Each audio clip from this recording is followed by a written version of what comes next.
Gênesis, capítulo 3. A desobediência do primeiro casal.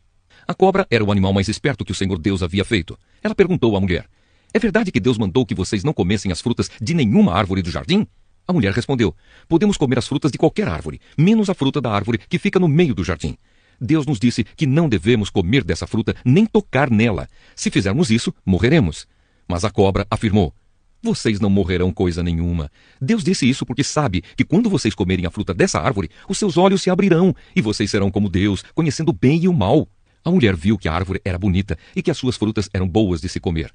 E ela pensou como seria bom ter entendimento. Aí apanhou uma fruta e comeu, e deu ao seu marido, e ele também comeu. Nesse momento os olhos dos dois se abriram e eles perceberam que estavam nus. Então costuraram umas folhas de figueira para usar como tangas. Naquele dia, quando soprava o vento suave da tarde, o homem e a sua mulher ouviram a voz do Senhor Deus que estava passeando pelo jardim. Então se esconderam dele no meio das árvores. Mas o Senhor Deus chamou o homem e perguntou: onde é que você está? O homem respondeu: eu ouvi a tua voz quando estavas passeando pelo jardim e fiquei com medo porque estava nu, por isso me escondi. Aí Deus perguntou: e quem foi que lhe disse que você estava nu? Por acaso você comeu a fruta da árvore que eu o proibi de comer? O homem disse: a mulher que me deste para ser a minha companheira me deu a fruta e eu comi. Então o Senhor Deus perguntou à mulher: por que você fez isso? A mulher respondeu: a cobra me enganou e eu comi. O castigo. Então o Senhor Deus disse à cobra: por causa do que você fez, você será castigada. Entre todos os animais, só você receberá esta maldição. De hoje em diante, você vai andar se arrastando pelo chão e vai comer o pó da terra. Eu farei com que você e a mulher sejam inimigas uma da outra, e assim também serão inimigas a sua descendência e a descendência dela. Esta esmagará a sua cabeça e você picará o calcanhar da descendência dela. Para a mulher, Deus disse: vou aumentar o seu sofrimento na gravidez e com muita dor você dará à luz filhos. Apesar disso, você terá desejo de estar com o seu marido e ele a dominará. E para Adão, Deus disse o seguinte: você fez o que a sua mulher disse e comeu a fruta da árvore que eu o proibi de comer. Por causa do que você fez, a terra será maldita. Você terá de trabalhar duramente a vida inteira a fim de que a terra produza alimento suficiente para você. Ela lhe dará mato e espinhos, e você terá de comer ervas do campo. Terá de trabalhar no pesado e suar para fazer com que a terra produza algum alimento. Isso até que você volte para a terra, pois dela você foi formado. Você foi feito de terra e vai virar terra outra vez. O homem pôs na sua mulher o nome de Eva, por ser ela a mãe de todos os seres humanos. E o Senhor Deus fez roupas de peles de animais para Adão e a sua mulher se vestirem. Adão e Eva são expulsos do jardim. Então o Senhor Deus disse o seguinte: agora o homem se tornou como um de nós, pois conhece o bem e o mal. Ele não deve comer a fruta da árvore da vida e viver para sempre. Por isso o Senhor Deus expulsou o homem do jardim do Éden e fez com que ele cultivasse a terra da qual havia sido formado. Deus expulsou o homem e no lado leste do jardim pôs os querubins e uma espada de fogo que dava voltas em todas as direções. Deus fez isso para que ninguém chegasse perto da árvore da vida. O Evangelho de Mateus, capítulo 3. A mensagem de João Batista. Naquele tempo, João Batista foi para o deserto da Judeia e começou a pregar, dizendo: arrependam-se dos seus pecados, porque o reino do céu está perto.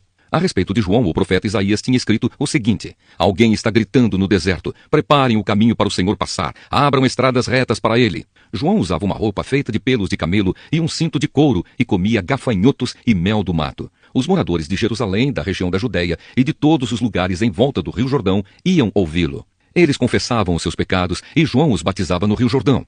Quando João viu que muitos fariseus e saduceus vinham para serem batizados por ele, disse: ninhada de cobras venenosas! Quem disse que vocês escaparão do terrível castigo que Deus vai mandar? Façam coisas que mostrem que vocês se arrependeram dos seus pecados, e não digam uns aos outros: Abraão é nosso antepassado, pois eu afirmo a vocês que até destas pedras Deus pode fazer descendentes de Abraão. O machado já está pronto para cortar as árvores pela raiz. Toda árvore que não dá frutas boas será cortada e jogada no fogo. Eu os batizo com água para mostrar que vocês se arrependeram dos seus pecados. Mas aquele que virá depois de mim os batizará com o Espírito Santo e fogo. Ele é mais importante do que eu e não mereço a honra de carregar as sandálias dele. Com a pá que tem na mão, ele vai separar o trigo da palha. Guardará o trigo no seu depósito, mas queimará a palha no fogo que nunca se apaga. O batismo de Jesus. Naqueles dias, Jesus foi da Galileia até o Rio Jordão, a fim de ser batizado por João Batista. Mas João tentou convencê-lo a mudar de ideia, dizendo assim: eu é que preciso ser batizado por você, e você está querendo que eu o batize? Mas Jesus respondeu: deixe que seja assim agora, pois é dessa maneira que faremos tudo o que Deus quer. E João concordou. Logo que foi batizado, Jesus saiu da água. O céu se abriu e Jesus viu o Espírito de Deus descer como uma pomba e pousar sobre ele. E do céu veio uma voz que disse: Este é o meu filho querido, que me dá muita alegria. Esdras capítulo 3. O altar e os sacrifícios. Quando chegou o 7º mês e os israelitas já estavam morando nas suas cidades, todo o povo se reuniu em Jerusalém. Então o sacerdote Josué, filho de Josadaque, e os seus companheiros, os outros sacerdotes, e também Zorobabel, filho de Salatiel, e os seus parentes, construíram o altar do Deus de Israel para oferecer sobre ele os sacrifícios que manda a lei de Moisés, homem de Deus. Mesmo tendo medo da gente daquela região, eles construíram de novo o altar no lugar em que ele estava antes. Então começaram a oferecer sacrifícios sobre ele todas as manhãs e todas as tardes. Além disso, comemoraram a festa das barracas de acordo com a lei de Moisés, oferecendo cada dia os sacrifícios ordenados para aquele dia. Trouxeram também os sacrifícios que deviam ser completamente queimados diariamente e os que deviam ser apresentados na festa da lua nova e nas outras festas sagradas. E ofereceram também aquilo que traziam por vontade própria. O povo começou a oferecer sacrifícios ao Senhor desde o dia 1º do 7º mês, antes mesmo que o templo do Senhor começasse a ser construído de novo. Começa a reconstrução do templo. O povo deu dinheiro para pagar os pedreiros e carpinteiros, e deu comida, bebida e azeite para serem mandados às cidades de Tiro e Sidom. Essas coisas foram trocadas por madeira de cedro, que foi trazida por mar do Líbano até o porto de Jope. Tudo isso foi feito com a permissão de Ciro, rei da Pérsia. E assim, no ano seguinte ao da sua volta, no 2º mês, os israelitas começaram a construir de novo o templo de Deus que fica em Jerusalém. Zorobabel, filho de Salatiel, e Josué, filho de Josadaque, junto com seus parentes, os sacerdotes e os levitas, e todos os israelitas que haviam voltado para Jerusalém, pegaram firme no trabalho. Todos os levitas maiores de 20 anos foram encarregados de dirigir as obras. Josué e os seus filhos e irmãos formaram um grupo junto com Cadmiel e os seus filhos, que eram descendentes de Odavias. Esse grupo dirigia os que trabalhavam na construção e era ajudado pelos levitas, do grupo de famílias de Anadade. Quando os construtores colocaram os alicerces do templo, os sacerdotes ficaram de pé, vestidos com roupas especiais para aquela ocasião e com trombetas nas mãos. Os levitas, descendentes de Asaf, carregavam pratos musicais para louvar a Deus, o Senhor, de acordo com o que Davi, rei de Israel, havia mandado. Uns cantavam louvores e agradeciam ao Senhor, e os outros respondiam. Eles diziam: O Senhor é bom, e o seu amor pelo povo de Israel dura para sempre. E todo o povo gritava bem alto e louvava o Senhor, porque a construção do seu novo templo já havia começado. Muitos sacerdotes, levitas e chefes de famílias eram velhos e tinham visto o primeiro templo. Eles choravam alto ao verem que os alicerces do novo templo haviam sido colocados. Mas os outros que estavam ali gritavam de alegria.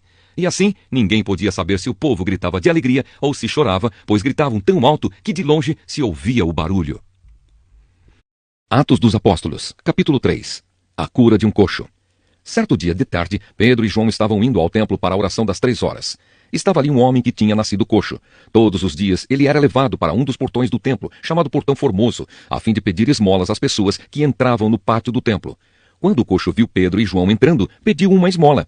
Eles olharam firmemente para ele e Pedro disse: Olhe para nós. O homem olhou para eles, esperando receber alguma coisa.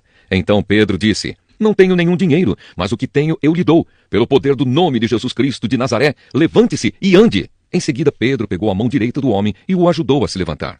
No mesmo instante, os pés e os tornozelos dele ficaram firmes.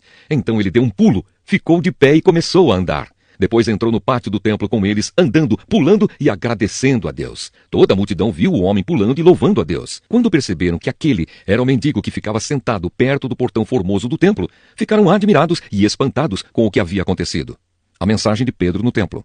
O homem que havia sido curado acompanhou Pedro e João. Todas as pessoas estavam admiradas e correram para a parte do pátio do templo chamada Alpendre de Salomão, onde eles estavam. Quando Pedro viu isso, disse ao povo: Israelitas, por que vocês estão admirados? Por que estão olhando firmemente para nós, como se tivéssemos feito este homem andar por causa do nosso próprio poder ou por causa da nossa dedicação a Deus? O Deus dos nossos antepassados, o Deus de Abraão, o Deus de Isaque e o Deus de Jacó, foi quem deu glória ao seu servo Jesus. Mas vocês o entregaram às autoridades e o rejeitaram diante de Pilatos. E quando ele resolveu soltá-lo, vocês não quiseram. Jesus era bom e dedicado a Deus, mas vocês o rejeitaram. Em vez de pedirem a liberdade para ele, pediram que Pilatos soltasse um criminoso. Assim vocês mataram o autor da vida. Mas Deus o ressuscitou e nós somos testemunhas disso. Foi o poder do nome de Jesus que deu forças a este homem. O que vocês estão vendo e sabendo foi feito pela fé no seu nome, pois foi a fé em Jesus que curou este homem em frente de todos vocês. Agora, meus irmãos, eu sei que o que vocês e os seus líderes fizeram com Jesus foi sem saber o que estavam fazendo. Mas Deus cumpriu assim o que havia anunciado há muito tempo pelos profetas, isto é, que o Messias que ele escolheu tinha de sofrer. Portanto, arrependam-se e voltem para Deus, a fim de que ele perdoe os pecados de vocês, e também para que tempos de nova força espiritual venham do Senhor, e ele mande Jesus, que ele já tinha escolhido para ser o Messias de vocês. Jesus precisa ficar no céu até chegar o tempo em que todas as coisas serão renovadas, como Deus anunciou há muito tempo pelos seus fiéis mensageiros, os profetas. Pois Moisés disse: do meio de vocês o Senhor Deus escolherá e enviará para vocês um profeta, assim como ele me enviou. Obedeçam a tudo o que ele lhes disser. Aquele que não obedecer será separado do povo de Deus e destruído. Samuel e todos os profetas que vieram depois dele falaram a respeito destes dias. As promessas que Deus fez por meio dos seus profetas são para vocês. E vocês fazem parte da aliança que Deus fez com seus antepassados quando disse para Abraão: por meio dos seus descendentes eu abençoarei todas as nações do mundo. Assim Deus escolheu o seu servo e o mandou primeiro a vocês, para abençoá-los e para que cada um de vocês abandone os seus pecados.